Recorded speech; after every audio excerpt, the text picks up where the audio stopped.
What is up, GSD fam? We got a live guest right here. This is going to be a live podcast as well.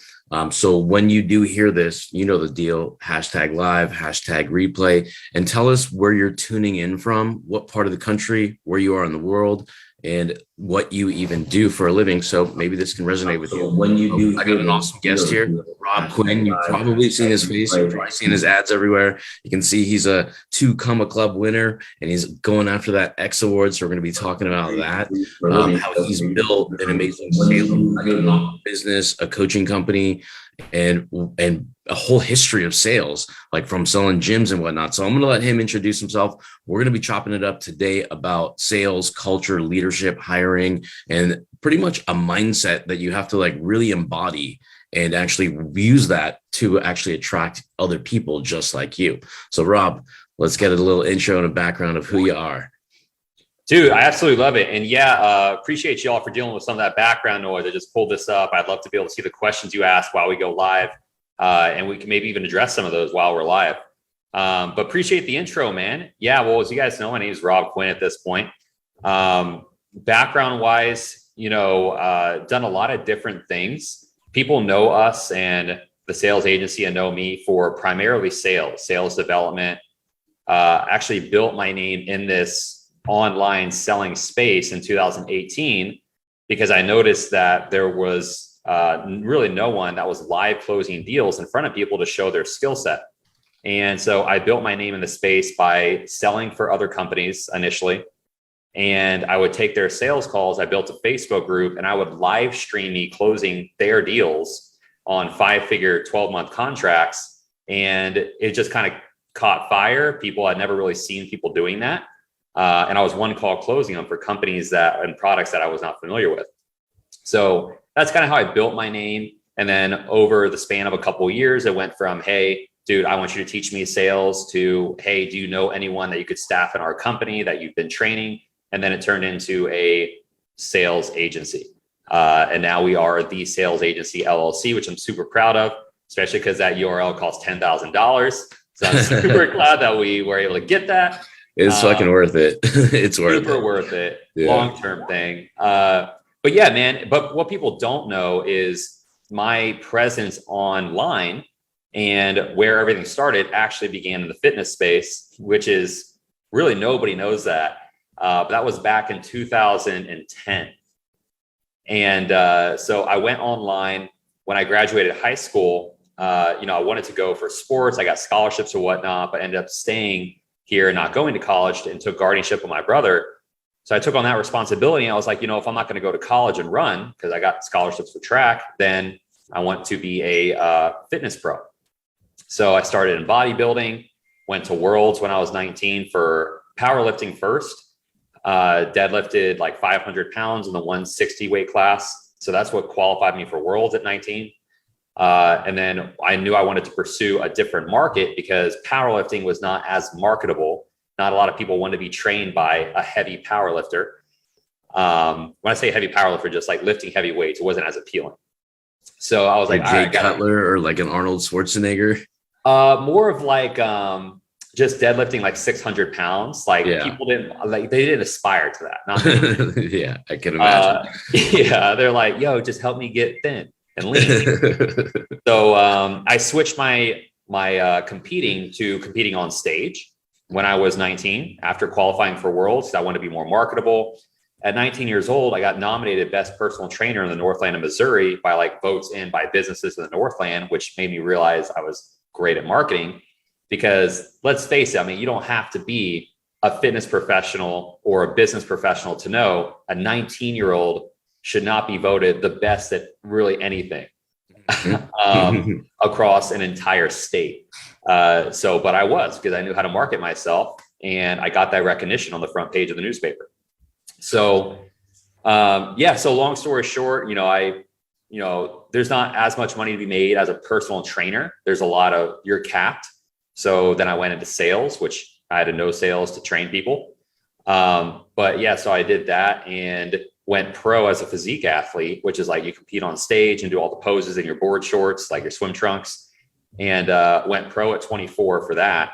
But I did sales in between. So the time I was 19 years old to the time I was 25 years old, I did sales, everything from selling selling personal training, to selling gym memberships, to selling vacuums, to selling digital marketing for a phone book company.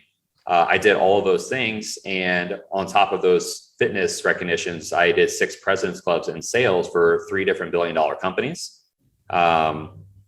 Lifetime Fitness, the Yellow Pages, and Kirby Vacuums.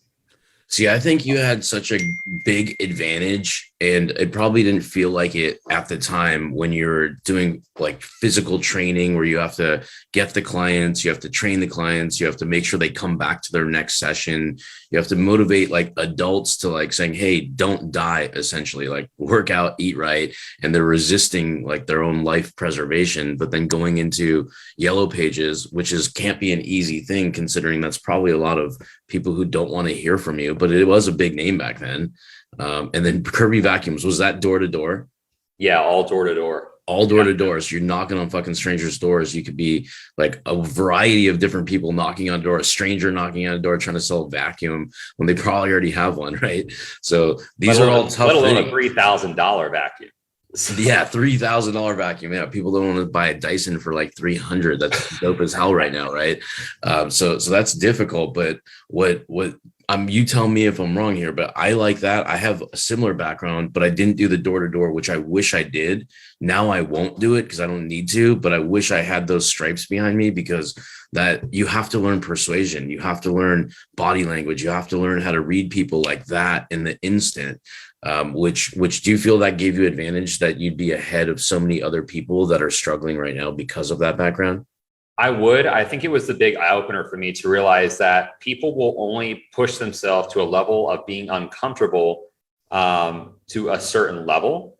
And you have to get on a call with somebody like you or me or somebody mastering sales in order to push that person beyond their own level of comfort to buy something that looks like the same thing for a higher price point, because that extra value has to be added. So people talk about automations and stuff like that. Like, that's great to have it in a company, but you will never be able to sell for the same value without a sales rep adding that additional value. Hence to what you said, people struggle to buy a $300 Dyson, but they do it because it's what's being offered. And that's like the maximum amount you can push yourself, right? But to sell a $3,000 vacuum, additional value has to be added in order to 10x the price point. Did those $3,000 vacuums come with 2,000 in the vacuum bag or something? Dude, I won't get into the details of it, but it was a hell of a sale. I'll tell you that. Yeah. My sister did Cutco knives door to door, and she sucked at it. And I think her only customer was my mom and dad, so she quit. But sales wasn't for her, but it's not for everybody. She went into some other industry and whatnot and does pretty well there. Ironically, my family wouldn't buy it. That was my first demo. Oh, wow. Family. And they were like, well, good luck, son. I was like, yeah. I mean, you've like, I've watched your journey. I've watched those videos. Now that you actually brought it up on YouTube, I'm like, dude, this guy's like literally streaming fucking calls like on Facebook and on YouTube. I'm like, wow, that's so cool. And I can only imagine how big your audience grew because of that, because you're giving them exactly what they want to hear. I want to get better at sales. Well, listen to a sales call.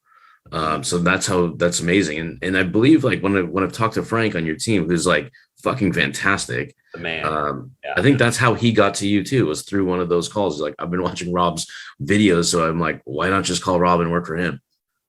Yeah. And that's what he did. He hit me up in the DMs. It was December of 2019. And he hit me up on Instagram, and we went back and forth a little bit. It's funny because at that time I was still a solopreneur in business. 2019, I tried to do the hiring thing, which we'll get into that conversation, but I couldn't figure it out. 2018, I was a one-man act, which is our first year in business. 2019, we nearly doubled in revenue. We've nearly doubled every year since 2018, but nearly doubled in 2019 by myself, which created an implosion because I couldn't manage it all. And so we had a bunch of clients leaving. So what Frank didn't know at the time, and we joke about this story now, him and I, and to the team, but he was trying to get a hold of me and I was playing hard to get, even though I knew we needed him. So in January 2020, I messaged him back. I kept giving him really short answers, and he joined the team not knowing we had just had this massive implosion. I dropped by $40,000 a month in revenue. And we were down to like 25,000 a month in revenue at the time after that drop. And he didn't know all that. So he joined the team saying like, okay, this is our starting point. And he was the first team member I rehired, but I had changed my identity at that point. I knew who I was in 2019 and 18 would not be the person that could sustain an 8-figure company. And so I had to change my own identity.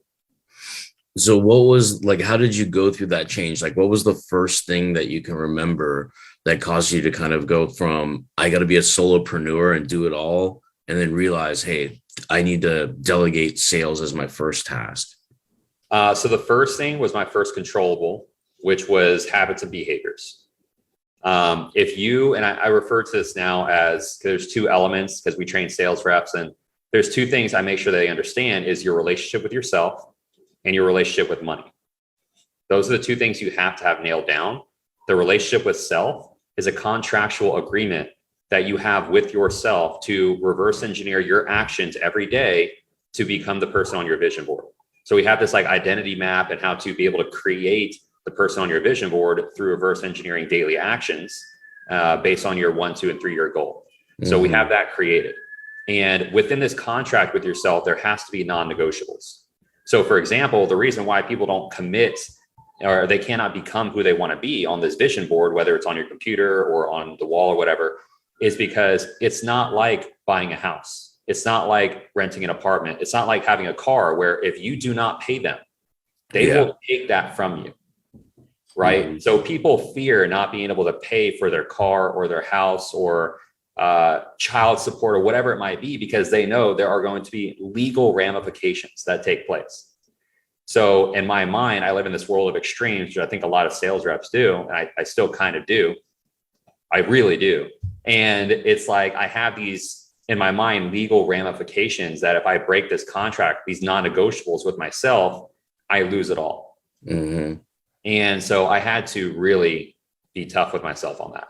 I love that. I mean, as the entrepreneur, like when you're leading people, how do you get them to stay like self-motivated so they're not just going through the motions? Like, for instance, it's so easy for somebody to underwhelm and not get their result on a consistent basis, and then also not do anything to improve themselves or learn anything. And then they wonder like things aren't working, right? How do you keep them accountable to their own contracts? I would definitely say a part of it is like the company has to provide some level of expectations, like a standard. And that standard needs to be achievable to the majority of people coming in, not like unicorn KPIs. Mm-hmm. So I think that would definitely be number one. And for business owners watching this, like a unicorn KPI would be, I only want sales reps that close at 40 to 60% on connected calls. Like that's a unicorn KPI that's completely unnecessary to growth. That's going to create accelerated growth, but it's not going to create consistent growth where you can remove yourself and have a sales manager constantly hiring people. Mm-hmm. Which maybe we can get into that later or not. But when it comes to motivating the team on making sure that they stay committed to this relationship with themselves, this contract, it's about making sure they have actually done the work to create the contract, the vision board, the 1, 2, 3-year goal. A lot of times if you ask somebody, hey, what's your 1-year goal? They'll give you something. If you say, what's your 3-year goal? They don't have one. Mm-hmm. Or if you say, what's your 3-year goal? They'll give it to you. And they say, what's your 1-year goal? They don't have details on that either. Right. So we have to get that written out. And we go over certain elements where it's like, just to name a few, like money, things you want to learn, relationships you want to acquire, hobbies you want to do. These are just a few of them where all these have to be listed out. You have to know exactly what is the financial commitment to achieving these things. How quickly can you achieve that financial commitment per quarter, right? Because they should be divvied out per quarter. And then how much money do you to make per quarter to do that? What are your actions necessary to make that money? Mm-hmm. So this is how we reverse engineer what's necessary to acquire the things you want to become the vision board. Actions are a part of that, right? In order to acquire the money, to acquire the things. Wow, isn't it crazy that like as entrepreneurs, it's awesome that you have that vision board. You're laying out the life of another human right now, right? Like this is like mom didn't do it, dad didn't do it, college didn't do it, nobody did it. And this is, I'm sure that when Kevin, when Frank and whatnot, when they came on board, this is probably the first vision board they ever fucking made, right? Yeah. So that's so detailed to kind of give everybody that clear vision. And I love the legal ramifications, that contract with yourself, that fear of loss, so you can avoid it by just doing more. Because one of the things I talk about, I watch Kobe Bryant videos. You probably watch your favorite like athletes and whatnot to get inspiration. And that's the attitude I embody personally. I can't force it upon other people because I can see that obviously they're not going to be making $42 million per season or per year here. Right. But it's that endless desire that he wants to just be so curious of how he can get better. And that's what I see in you. I see in me. I see in certain people, not everybody. But that's the X factor. And I feel like with your process of how some of the players on your team, only the ones I'm aware of, have that already. And you've done a fucking fantastic job embodying that and giving that culture. Yeah, man. And a lot of people have these dreams, and everyone should have dreams, but they've got to know how to reverse engineer their actions to acquire it. And it starts with your habits and behaviors. And I'm really big on waking up super early, not because What time do you wake up? I gotta know. Right now it's 4 a.m. But it's because my season of life right now is way more extreme because we're about to have our next quantum leap in business. And it's normally not 4 a.m. Like I'm trying to look at buying real estate deals now. So I spend an hour a day. My agent sends me deals. I analyze them. I ask her for comps on the ones that I like. And then we look at seeing where we could find the money to fund those. And I spend an hour. Bring me in on those later. We'll talk offline. Yeah, we'll have to talk about that later. But so that's like a process for me. And so I spend another hour of the morning because remember, my day starts at 9 a.m. for the sales agency. So I do not like to mix my food, if you will. So like, I do not want things that are not the sales agency related to be within the hours of 9 to 5. And then I don't want anything family related or business related to bleed into my family. So my family stuff starts at 6 p.m. and then it goes until 9 p.m. And then my relationship with my partner. So my girlfriend like helps me with all this stuff between, 6 and 9, we do the kids stuff and everything else. And then from 9 to 11, it's strictly with her. Mm-hmm. And then from 11 to 4 a.m. right now, it's just my sleep. Mm-hmm. And which isn't a lot of sleep, but not every season of my life is like this. Usually I get up at 6 a.m. Mm-hmm. So I usually sleep more. I like this season. I mean, your season is the quantum leap. I like it when it's lighter out, longer in the year. So I am waking up earlier. I am staying up later. I'm starting to change. Like when you mentioned habits, like I stopped eating fast food, started going to the gym. It's only been 5 days in a row, but I'm planning on going 365 days in a row to create the habit, even if I'm sore, even if I don't want to go. And that just means if I go when I don't want to go, that means I got a habit done. And that's we're going to be talking about of how you can embody that in other areas of your life, most notably significance in your workplace, because it bleeds out to all those other things. Because when I started, I was perfectly imbalanced. There's only one thing that mattered in life for about 5 to 7 years. It was a long gap where only work mattered, only money mattered. And that was intentional. It didn't mean that like family and friendships and health didn't. It just means it took a back seat from my lowest priority because I needed to create the significance to be able to do those things more balanced. So it's kind of, that was the route I took is fuck you friends, don't call me. I'm not going to talk to you for a long time because I'm starting something I want to make a lot of money in and build a brand. And then I can go enjoy the fruits of the labor, the hard work first. And then the stupid stuff or the family stuff, not stupid, but the vacations and the experiences can come a little bit later. But I don't want it to be so late in my life where I'm like traditional, like parents of at least my parents, like they like to travel a little bit later, like in their 50s, 60s, 70s, etc. So that was how I took work, and that's how I took the intensity. And when I built the agency specifically, it attracted that kind of energy because they saw like I was a machine, and then they felt like they wanted to try to catch up. And that was kind of like I did leading by doing, not necessarily just by training. Dude, that's so important, like to have awareness around. So I hope everyone watching this can take a lot of these like principles of life. And I agree, man. When I was younger, I was the same. Everything put a back burner. I remember there was a point where it was so extreme that I would tell people not to contact me during the day. I'm a full-time sales rep at the time, right? Like 20, I was actually 22 when this happened. And I was always a leader in the company of 600 reps. I was always top 10. So I would tell my family, do not contact me during the day. My emotions dictate my ability to sell. And if you alter my emotions in any negative way, you are the reason we don't have what we need. And I was so extreme, and it was so wrong to be extreme like that, that my dad tried to commit suicide. I was letting him live with us at the time in the house, and the cops kicked the door in and took him away. And so because my son and his mom at the time, or his mom, we were together, and she didn't contact me. My mom didn't contact me. No one contacted me. I didn't find out about this until I got off work, which I was working really late. I always got first one in, last one out, and 6-7 days a week. And they were like, well, you told us not to contact you. And I was so extreme. Even when my dad tried to commit suicide, they didn't contact me. Wow. So it's like, it's so important to be able to realize that you can see growth and have a degree of balance. You know, you'll never have full balance. It'll just never happen if you have like really ambitious goals, but you have to know what percentage goes to what area of your life and be 100% committed to that time. And when you hear us talk about, like I mentioned, buying real estate earlier or any other investments you want to make, you don't need to own a business for that. Like you listen to, you know, the stories you're going to hear here, and I will talk about this. Like you can do this as a sales rep. You don't need to do anything more. You can still have time for your family, still make good money. Just know where you're putting it. This is why the relationship with money is so important. If you're constantly living paycheck to paycheck and buying a Ferrari, living in the penthouse and all these things, in case any of you all look at my profile and stuff and you see these things, it's like you can acquire these things. You just got to do it the right way.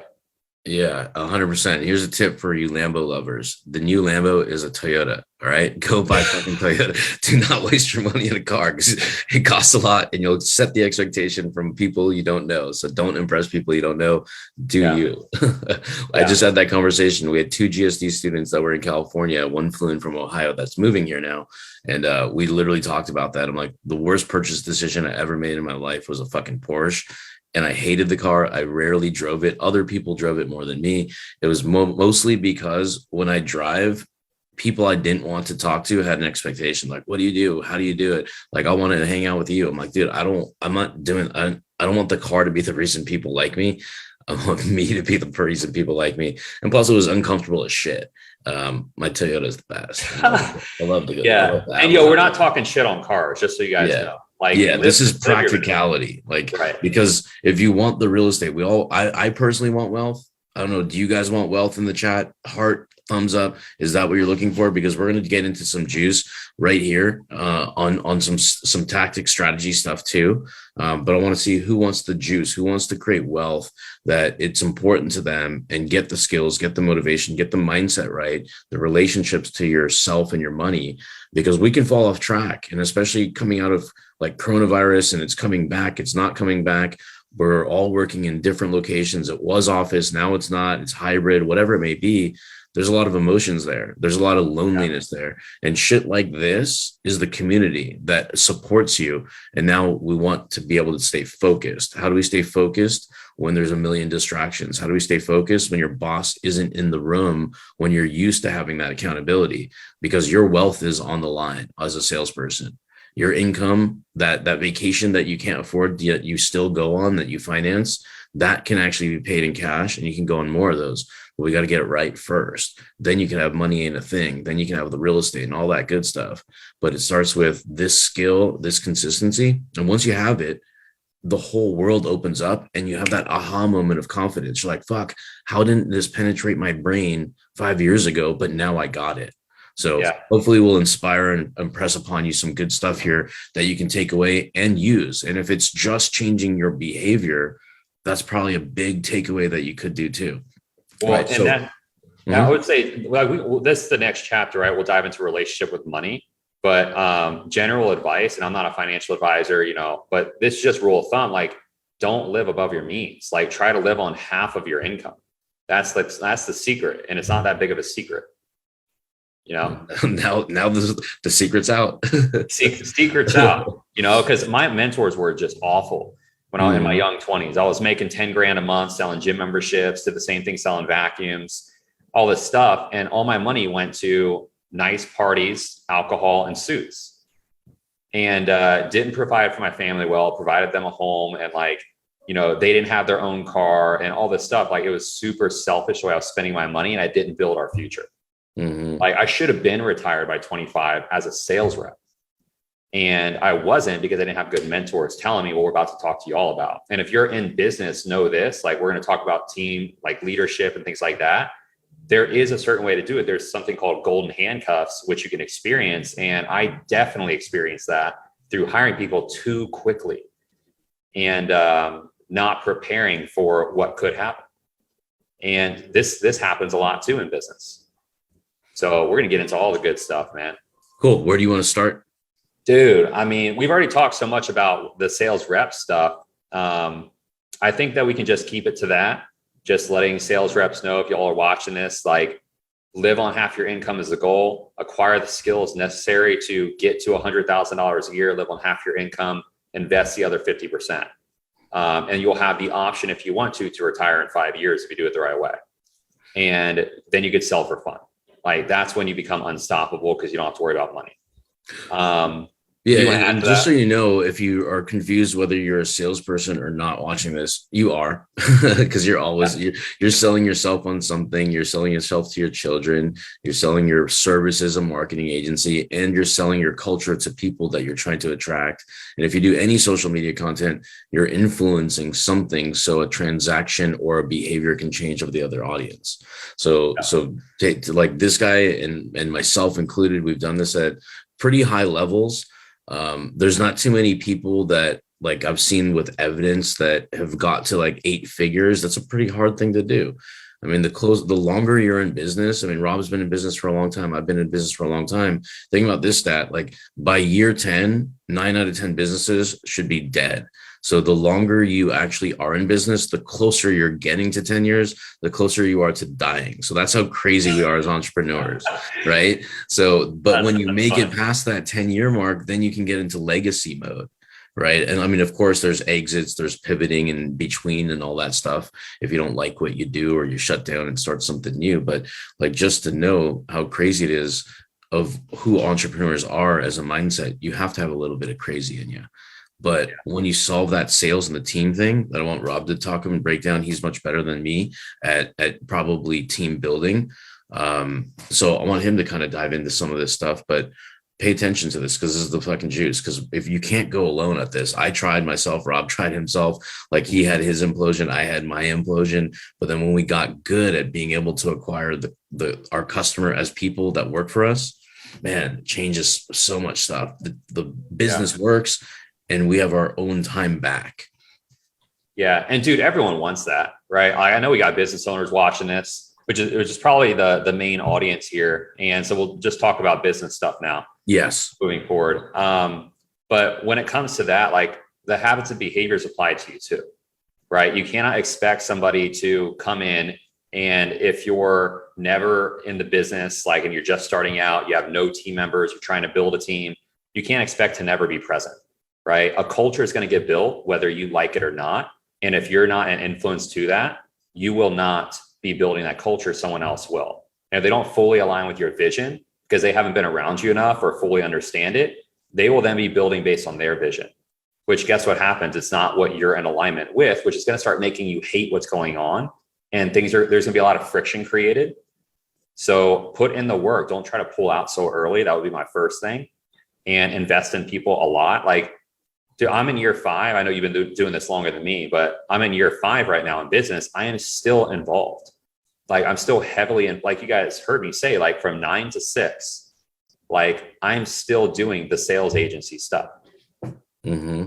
And so it's super important to know when you build a team that stay involved and bring people on that fit your core values of the company, which might sound silly. It's like, I'm just here to hire killers, and you should, but it's a lot easier to train skill set than it is to train character. Listen to that right there. Cause I had this conversation last night with the 2 guys that I met, and I'm not here to motivate a lot of people. Like, I'm here, I'll motivate you, but that's not my job. I want you to come in hungry. And that's a character trait, right? That you have to identify. Do you want it? And do you want to do it when things aren't going your way? Is really the question I really have for people. Because this, like you said, it's so easy to teach the skill. It's not easy to teach their hunger, their desire. Do they want to be here? Do they want to work? Like, I'm a big fan of the Gary Vee attitude, hustle, hustle, hustle. There's also limitations too. And I don't know how you feel about this. Maybe we're on the same page or opposite ends, but I like it when people work their fucking asses off. I like it when they're DMing at 9 p.m. I love that shit. I look at it as, this isn't work. This is like, you're actually playing on social media for fun, like to close money, to make money. Like, you're text messaging. Like, a decade ago, I'd fire you for text messaging. Now I'm saying, don't stop text messaging. Yeah, dude, 100%, man. And again, seasons of life. You know what I mean? Like, we've been young sales reps. Like, when you're young, let's say you don't have a family, right? Or even if you do, there could be some boundaries around it. But if you don't have a family and you're in a sales job that's paying you mad commissions, why would you not take advantage of your situation? Like, so yeah, I would encourage anyone that's in that season of life to just fully lean in, man, make as much money as possible. And again, if you do things the right way with your money, then you don't need to work more than 5-10 years unless you want to. 100%. And for the business owners, you know, like, you got to make sure that the team knows that they're not making you money, right? They are using the company as a vehicle to acquire their destination. That's all it is. And then they start coming with their own solutions to fill gaps that they're noticing in the company, because now you're creating thought leaders. So I always like to challenge people to think, like you mentioned Frank earlier, total beast. And he started as an appointment setter 3 years ago, and now he's our COO. He's gone through like every position. And when he came in, he would keep asking me questions. And I would always say, like, is that how you would handle it? If I wasn't here, what would you do? What are a few different ways that you would solve this? Because there's no way you'd bring a problem to me without a solution, because that would mean you're prioritizing problems over solutions. So he would just got to a point where he was like, I don't need to bring it to Rob, because I already know he's going to expect me to solve it. And then he started solving it. And then when he started training people under him, he handled it the same way. Then they had to learn to solve it. And I actually got this type of leadership from a book called Work Rules. I mean, I've read a lot of leadership books, but there was an example of this, how somebody was bringing information to the CEO of Google. And they're like, hey, you want to review this before we send it out to our biggest clients? And he's like, do I need to? And they're like, well, I mean, let me just change a few things real quick. And they came back, same thing. Like, do you want to review this before I send it out? I mean, do you believe I have to be looking at this before you send it out? They're like, well, let me just make one more change. Hold on. And they brought it to me. It was like, hey, I'm going to send this out to our clients. Perfect. That's the best. And that was it. So after I read that, I was like, this is leadership. Yeah, I love that attitude, that style. It's like, the prioritization of problems over solutions should not be the case, right? If you know there's some issue, either solve it yourself or say, hey, I noticed this, here's the solution. Can I go forward with it? That's the best. And the next thing is predicting the mind. Like, we talk about predicting the mind of your customers and anticipate. Same thing with your bosses, right? If you're for your teacher people, business owners, how to anticipate what you want, be clear on the communication. I think a lot of it is just that lack of communication. Owners are staying employees a lot of the time, and they have the employee mindset, and then they can't train the next employee to be taking over and scaling their time. So business owners that are slave to their business, trying to train other people, instead of freeing up the time, they just have to do more work because they're micromanaging and fixing the other people's stuff. And that's a rat race I've been through be early on. And I'm glad I went through it, because now I just learned the biggest lesson of how not to scale, like how to fuck up your life and relationships with people. So that was a good learning curve. But that book you mentioned and referenced, that's brilliant. Yeah, dude, you're so right on the communication. And I think that's another flaw when it comes to growing a company, is that people want less meetings. And I think this is just a stigma on the internet. Like, and up until now, the internet was promoting like internet businesses that don't have meetings with your staff. You don't need that. And like, just, you don't need to work a lot of hours, or you don't need to do this or that. And the reality is, like, communication is key. Like you want to have a meeting every day when it comes to producing high volume, making high velocity decisions. You need data and communication. And, I talked to one person who they're doing multiple 8 figures a year. And that's the advice that they gave me was you need to have more meetings around this because you're doing it with your sales team. Why aren't you doing it with your marketing team? They have a meeting every day with their marketing team. And then the same thing with their sales team and the same thing with their HR team. Mm-hmm. And so they're doing this every day. So, and they also accumulate better data. And then another one of my friends who has a completely different industry related company, also doing multiple 8 figures a year, he just buys companies and has them come in and fix the department. And then basically lets everyone go besides the people that created the thing in their company. And then they just build out in their company. And then he has meetings with them to make sure he just knows what's going on, what data should be pushed up. Yeah, that's so cool. I love both those models, like buying companies and consolidation. I joined an investment club too to do just that in software, where it's like consolidate similar software, sell it through an email list of people who have big distribution, and get rid of the fat and consolidate, and then the hope and wish is buy, sell in a couple of years, 5 years.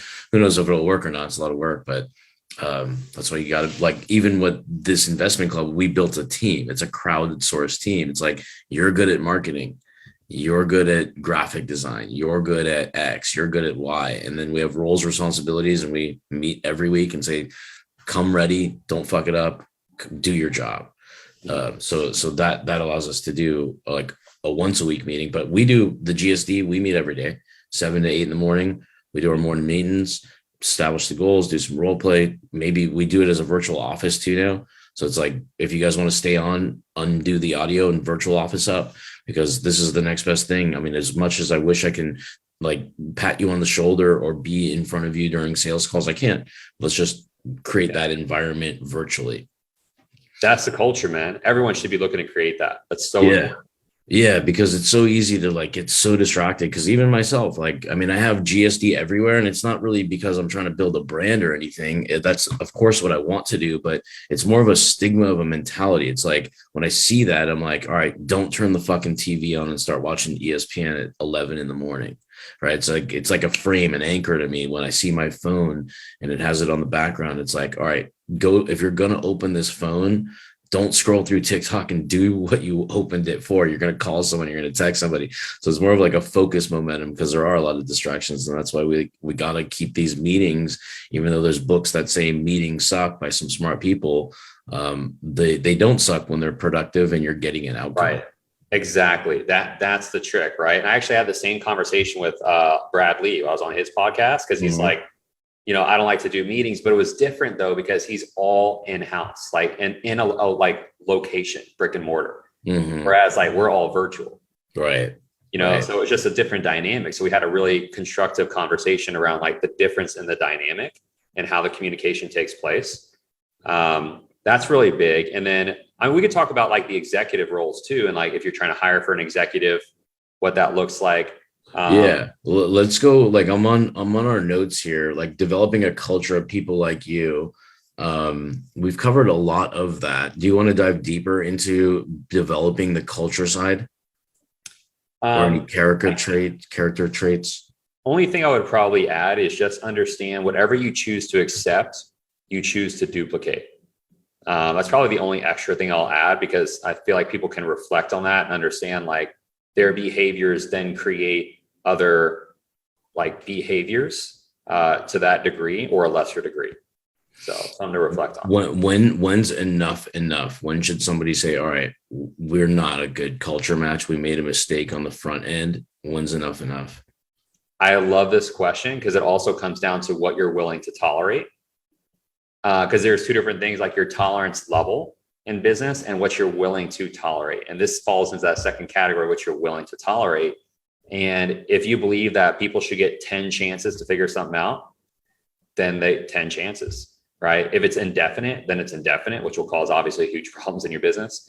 But if you have like a really hard standard of, I'm going to tell you this once, don't let it happen again, there will be repercussions around it. If it's that type of energy and expectation, then it doesn't happen twice. So, and this is a positive thing, right? So people are watching this to be like, well, that seems extreme. Like I would never do that. This isn't a matter of like what you're doing to somebody rather than what you're doing for somebody. If somebody understands an expectation and makes a conscious decision not to execute to what the expectation was, that's not your fault if you've already given them what they need to succeed.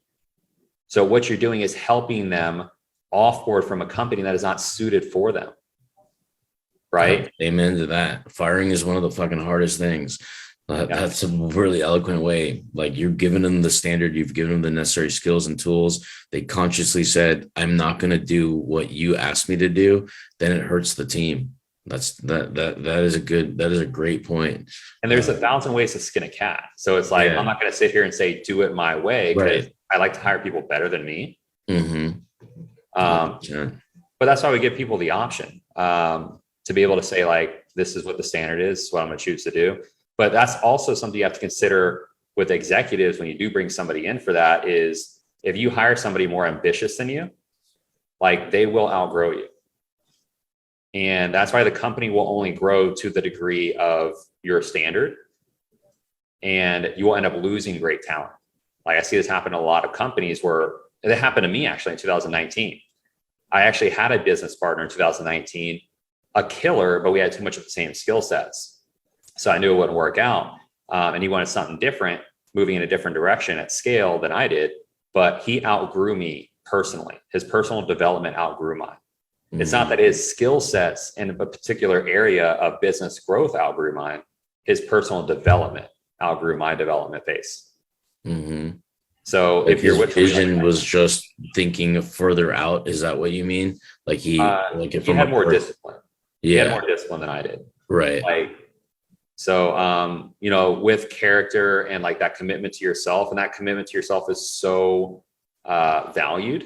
If you see somebody else not committing to themselves, you have to only expect that they're going to treat the rest of their life that way, which kind of included the business because I was attached to that. Right. I mean, I think like going back to your beginning in fitness and health, I think that I believe that's a huge advantage of where you are now, because like you have that pain that you're willing to put yourself through, like torture physically, but then you have the discipline to do it every single day again and again and again. And that just comes out really well in business. So let's go over the executive hiring. I'm sure you get weird questions or dumb questions, or they're good. I don't know. Like, what's the first executive somebody should hire? So hiring executives from the outside, in my opinion, is typically the easiest way to do it when you're at that stage of business. A lot of people want to do it too soon, and like they hire a CMO, but they have no marketing team. So it's like, he's a CMO over what? You mean he runs ads? Is that what you're saying? So it's like same thing with sales. They're like, yeah, we just hired a VP of sales. He's taking care of everything, but he's the one doing the sales. So he's a sales rep.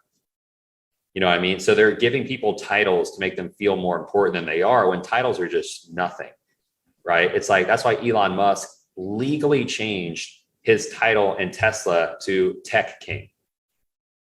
He's not the CEO anymore. He's like, I resigned as CEO. Now he's legally Tech King. It's like, that's how much he doesn't care about titles. Yeah. So, and I made a big mistake in 2020, where I put too much value on titles. And then it started to create this kind of corporate hierarchy nonsense.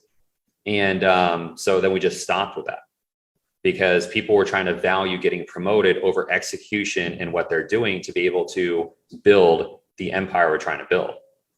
So we just kind of did away with that. And we do have executive roles to have specific responsibilities around what that person is supposed to be executing on, but that's really the only reason. Mm-hmm. So like for me, like, I don't even care, as CEO, like whatever. So I think it's more important to understand when you do hire somebody for an executive role that they already know how to do everything and build it out. Mm-hmm. We hired a CMO. He built out, besides our badass media buyer, Aaron, this CMO came in and he built out the entire department, creative, funnels, copywriter. Like, he built out the entire department in a month. We gave him the budget. He had his budget. He built the whole thing. So if you Are do there hire, certain positions that could be fractional where it's like we need a temporary or to build the system? So, like you mentioned, the chief marketing officer, like bringing in a hired gun and saying, "Fix this department for me, and we'll contract you." Have you ever gone fractional before? we do our CFO is fractional, Mm-hmm. and our CLO, like our chief legal officer, is fractional. Mm-hmm. And I mean, it's helpful, obviously, because you need the roles done and they do a great job. Like if we ask them to do something, but that's the problem is I shouldn't be asking people to do something like at those levels, which because that's a part of it though, because they're fractional, right? So they're basically contractors. Right. So you have to ask a contractor to do something. So even though they're skilled enough to where in their own business, nobody probably has to ask anybody to do anything because it's internal. So that's the only thing I don't like about fractional, because at those levels, I shouldn't be asking people to do anything, right? They're making amazing money, like crazy good money. And that's their responsibility, is to head that department of the company. Mm-hmm. So Yeah, I mean, because I've seen people like at big companies like NEC, Amazon, that are executives, and I mean their work ethic and their desire to succeed is just so built in that culture. It's embodied from work. So they have personal work ethic themselves and a desire to actually perform. Like that's their personal will that they want to be significant within the company. But two, I mean, fuck, my brother-in-law, when we go on vacation, this son of a bitch is working till 10 o'clock sometimes. And I'm like, are you getting, you have paid leave, right? He's like, yeah. And I'm like, why are you doing all this? He's like, well, I want to get ahead. And I'm like, I love that answer. Go work. I'm going to go enjoy outside. You go work. I'm like, I love that answer. I'm like, that's so mad respect, not only from how that company has created the culture of like create winners, and the fact that he has the desire to stay in a fucking house when we're supposed to be on vacation. And he's also got paid vacation that he's not taking. He's actually burning a vacation day working because he desires for that department, for what his role was, to be great. And that's a hard talent to find for. Like, tell me some of the struggles so we can find pitfalls for people that they can maybe avoid mistakes when they're hiring somebody. Because if you're hiring to get yourself out, you might fall into a big fuck up, like a big ditch, because that's not a good thing. Don't hire to say, I want to be replaced as the CEO. Maybe hire to say, hey, I'll be the sales leader and I want to get a sales rep. Then I'm going to get a sales leadership team as you grow. I can say without question, I've done this just off the top of my head. I've done it wrong 4 times and it has been a huge impact negatively. So I'm going to keep this pretty high level. I would just say that if you bring somebody on, you can ask them these 2 simple questions and it'll give you a good gauge on if it's the right person or not. Like, at what point do you judge something to be successful? It's the first thing. And the next question follow up is, at what point do you know it's not working? And then how do you turn it around? That's huge. So if you can ask those 2 questions, it'll let you know to what degree someone knows something. If they have to sit and think about it, it means one of 2 things.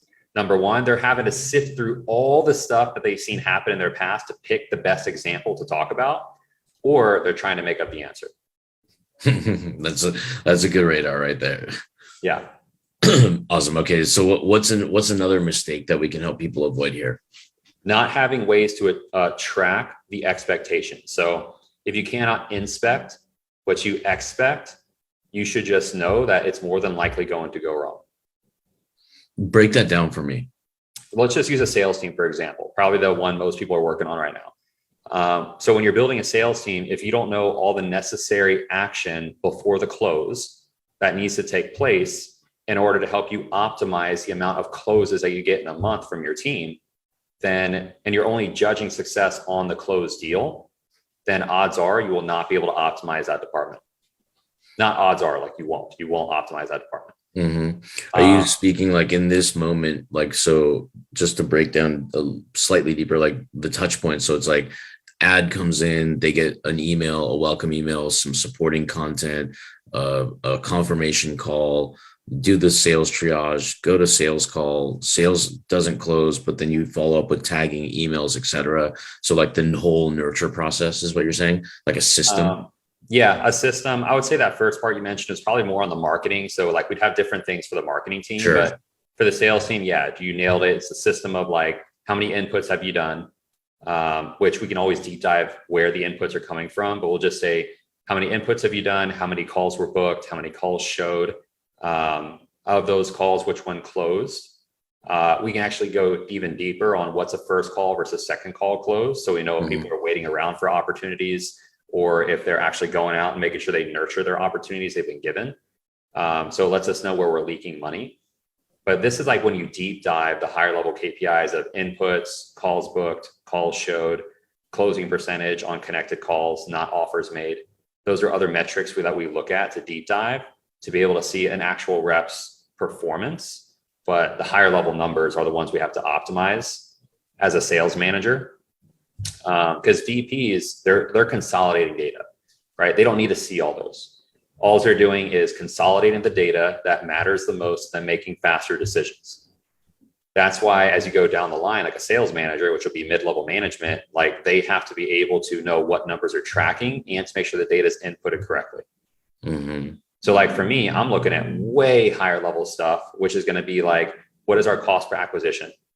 And is it in line with what we want? So like we want a cost per acquisition of $800.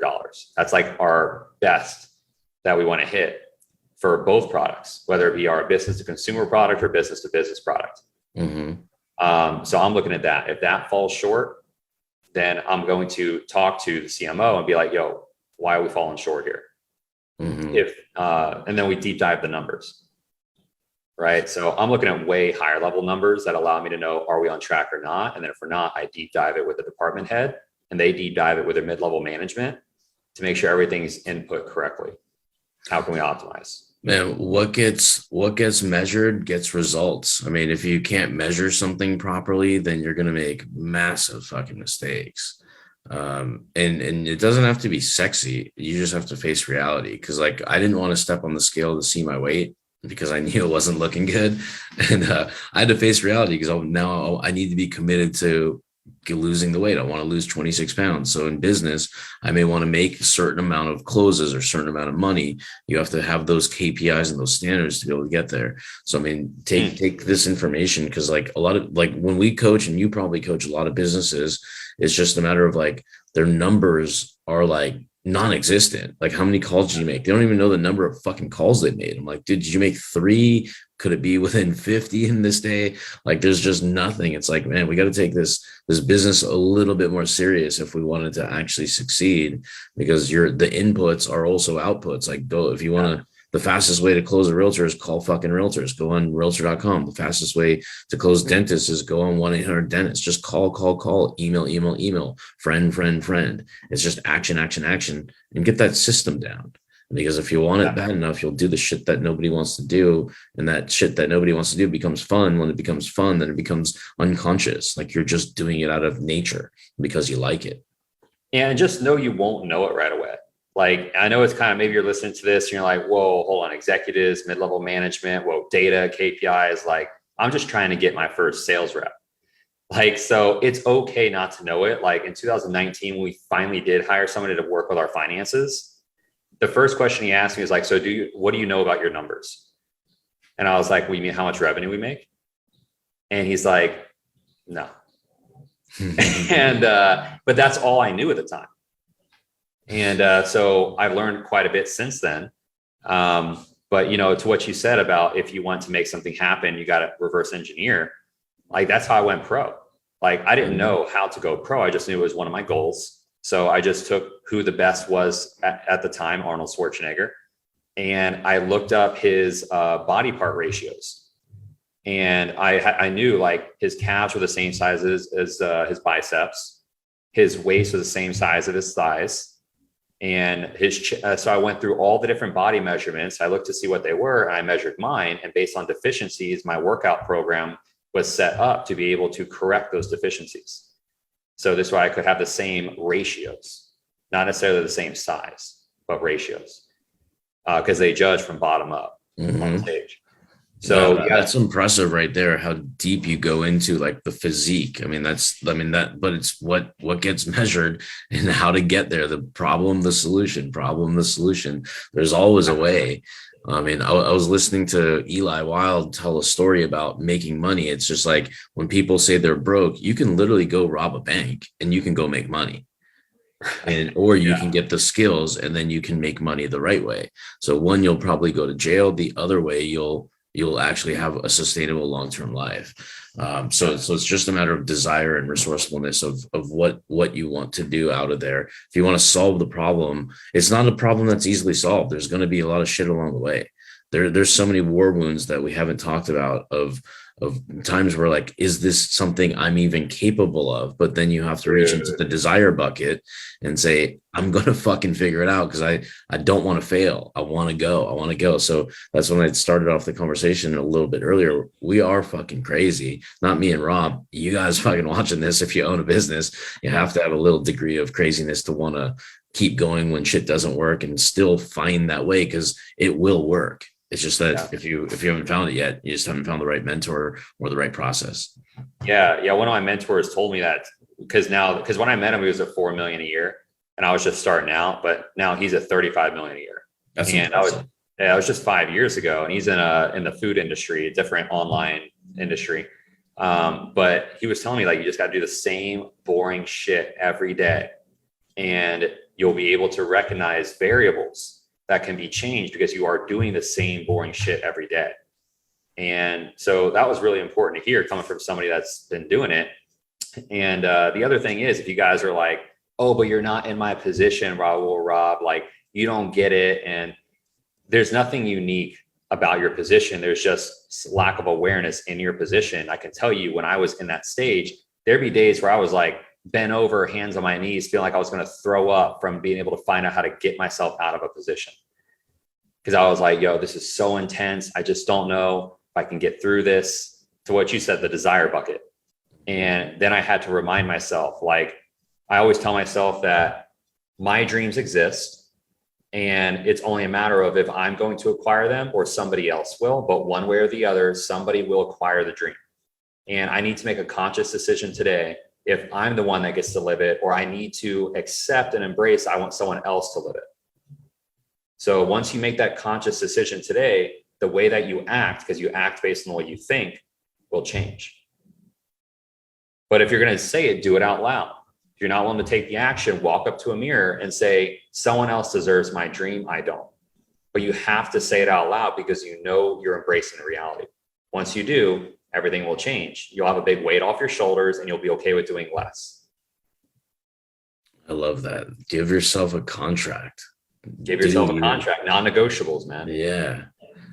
I mean, if you're in a different position starting out, or maybe you're further along, got to make those commitments to yourself first, because then other people will take your commitment serious too.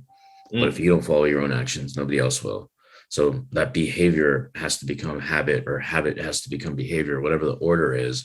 But the whole thing is do the damn thing and do it with fucking high degree of everything you got. So you actually have a better chance, because it's easy to, like, to me, there's effort, and then you can fail or succeed with the same level of effort. Like, which effort do you want to do? Do you want to be a fail effort or a succeed effort? Because it takes the same energy. Pick your heart. Yeah, pick your heart. Exactly. Dude, this is a fire. This is a fire hour. We're at the hour right now. We ran like I didn't. It feels like it's been 15 minutes. I know. This is a hot podcast, man. I love that you had me on. Dude, this is so cool, and I hope everyone gets a lot out of this, because this is a great conversation. Yeah, and it's a conversation I don't hear a lot, and quite frankly, I haven't had a lot. So, and it's also probably one of the more important things that people need to know before or during when they start, because this is what we all want anyways, right? We didn't say, I want to be a solopreneur, cold call 150 fucking times before lunch, and then 150 after them, my DMs.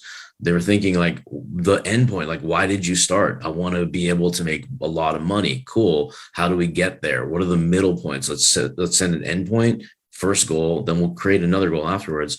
But this is what we want. We want people to do the marketing. We want people to do the sales. We want people to do the delivery. We want people to help ultimately with the hiring too.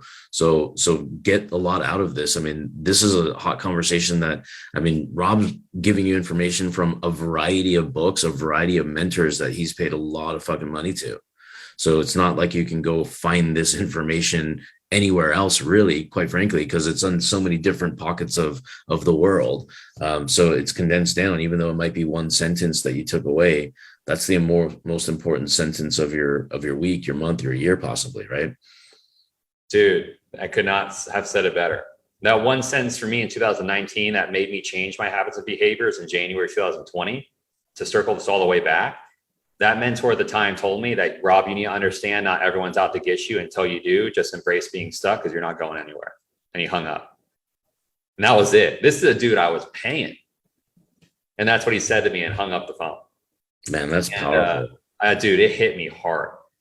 Yeah. And so at that point, I was like, all right, I need to start relinquishing a lot of these responsibilities and understand that I'm not the only one that can do it. That was my limiting belief. Yeah. And it takes, I mean, we know this, we just aren't consciously aware of it. And then when it becomes subconscious, then it's second nature. You just do. I mean, for me, it was like not that it was a Tony Robbins event, but it landed at the event. But I'm giving credit to many people before that. But it was like when he talks about, this is my time, I will not be denied. When he goes through that powerful conviction, and we're all chanting it, as it's like you feel like you're in a fucking cult. But what you're doing is you're rewiring your mind, and you're saying it at different decibel levels, and you're screaming it out loud in the most uncomfortable environment to complete strangers, pushing them in the chest that you don't even know. Some are female too. And you're like, you're supposed to push each other. I'm like, fuck. I'm like, this is so weird, but fun. And then you say it 50, 60 times, and you're like, you believe it then. You start to believe it. But then one thing that unlocks and shifts is that you realize how small you've been playing the whole way, that there's something bigger out there. Dude, that's heat. Yeah. And true. Extremely true. Awesome. All right, guys. Hopefully give me some thumbs up, some fire, some love. Let's see if you guys have any comments. We're going to come back to this later. We both have to go right now. We're 4 minutes overtime. So Rob, always appreciate you, man. Love talking to you. I literally can do this. We could be filibusters and go live and just like in Congress, right? Because I could talk to you like for 16, 17 hours straight. I love it, dude. All right, brother. Have a great day. And I do want to catch up with you at some point, whenever it's convenient to you, about the other stuff that we mentioned, the real estate stuff and whatnot. Hell yeah, dude. Yeah, I'll hit you up. Okay. Awesome. Cheers, man. Have a great weekend.